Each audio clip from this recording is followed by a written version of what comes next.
1 ইঞ্চি বেশি নেওয়ার পর এখানে এই সাইডে 2 ইঞ্চি বেশি নিতে হবে। এটা প্রিন্সেস কাট ব্লাউজ, তাই এখানে 2 ইঞ্চি বেশি, আর এখানে মানে সেলাইয়ের জন্য যেটা প্রিন্সেস কাটের সেলাই হয় ওটার জন্য হাফ ইঞ্চি বেশি নিতে হবে। হাফ ইঞ্চি বেশি নিলেই হয়ে যাবে।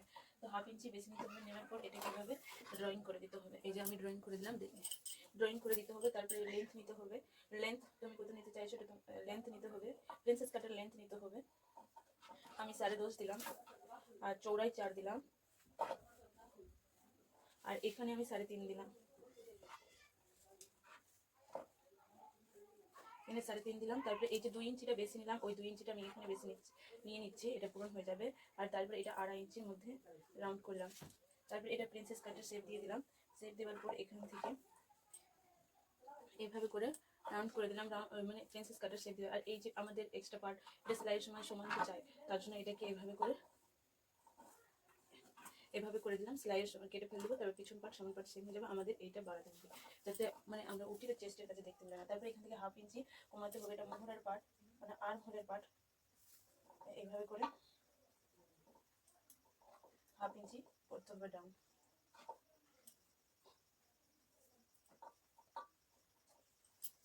হাফ ইঞ্চি ডাউন করার পর আমি গোলা পেস্টিংয়ে করবো, তাই আমি গোলা কাটছি না, তাই এখানে বল পিন লাগিয়ে নিচ্ছি।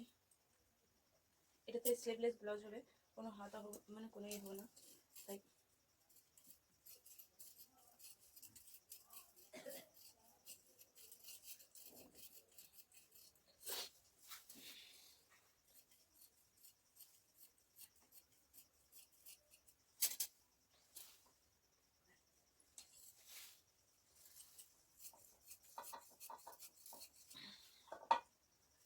এটা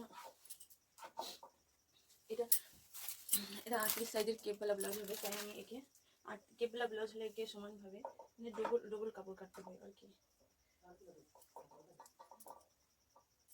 তো এখানে একে সমানভাবে মাপ নিয়ে নিলাম, বল পেন লাগিয়ে নিলাম। তারপরে সমানভাবে কেটে নেবো। পুরো 16 আছে, পুরো সেম কাপড় আছে, একটু বাড়াবাড়ি কাপড় নেই।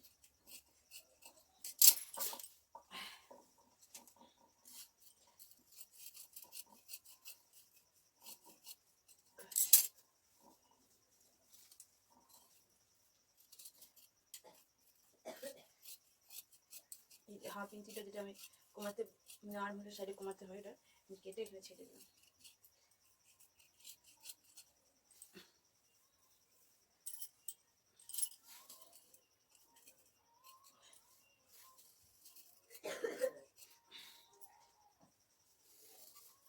তারপরে একে আমি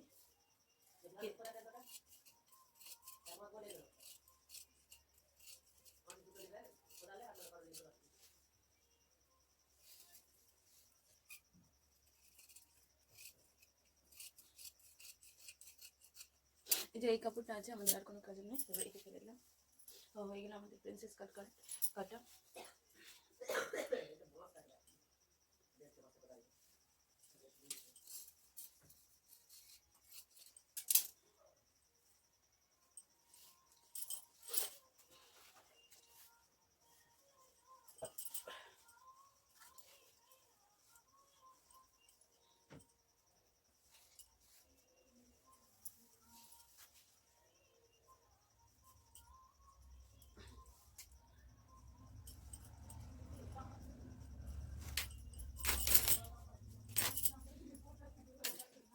লেস আমাদের খাওয়ার জন্য আমার কাছে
সবসময় সেলাই করার সময় মুখোমুখি কাপড় রাখতে হবে, তো আমি মুখোমুখি রেখে প্রিন্সেস কাটকে এটা কাটকে আস্তে দিয়ে সেলাই করতে লেগে গেলাম।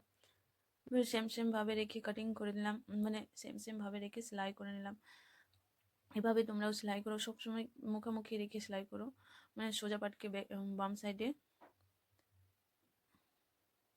নিজের আর পরের সাইডকে মানে বেকা সাইডকে মুখোমুখি রেখে প্রিন্সেস কাট শেপ দেওয়া মুখোমুখি রেখে সেলাই করো। তারপর এটাকে পাটকেও আমি এভাবে রেখে সেলাই করে দিলাম, সেলাই করে নিলাম।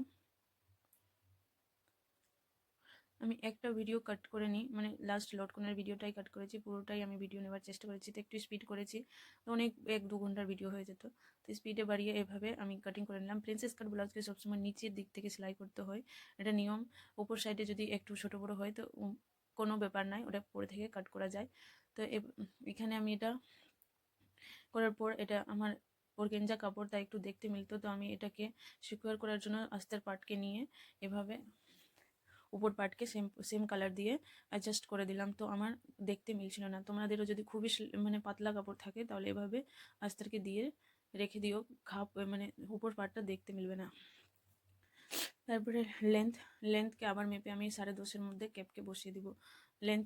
ক্যাপকে বসিয়ে দিব 2.5-এ রাখলে মানে ক্যাপ খারাপ জায়গায় বসে না, পুরো সমানভাবে বসে। তো আমি দুটোকে এভাবে ক্যাপকে একটু বেঁকিয়ে আর বসিয়ে দিলাম। বসার পর মেন কাপড় এখানেও এটা ক্যাপে সেলাই করে নিলাম। সবসময় নিচের দিক থেকে সেলাই করতে হয়, যেটা আমি বলি নিয়ম, থেকেও আমি সেলাই করে নিলাম। সেলাই করার পর ওর উপর পাটটা আস্তের বসিয়ে মানে ক্যাপটাকে বসিয়ে সেলাই করে দিব। আর ওর মিডল পোর্শন বের করে নিলাম, এখানে পেপার পেস্টিং বসবে তাই। তারপর ক্যাপটাকে সবসময় দেখে নিও কীভাবে আমি বসিয়েছি। তো এটা পুরোটাই বন্ধ হয়ে গেল।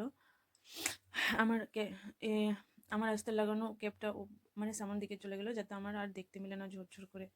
তো হয়ে গেল, তো পুরোটাই সেলাই। আর যেদিকে এক্সট্রা কাপড় থাকবে ছেটে দিবা, কোনো ব্যাপার হবে না। তো এবার মিডিল পার্টটা রেখে আমরা পেপার পেস্টিং সেলাই করে নিলাম মানে যেভাবে কালারের দাগ আছে কালারের উপর রেখে সেলাই করে নিলাম। দেখতেই পাওয়া পানগুলো কত সুন্দর হয়েছে। যদি ভিডিও ভালো লাগে প্লিজ আমার চ্যানেলকে সাবস্ক্রাইব করে দিও আর নিজের ফ্রেন্ডদের সঙ্গে শেয়ার করে দিও।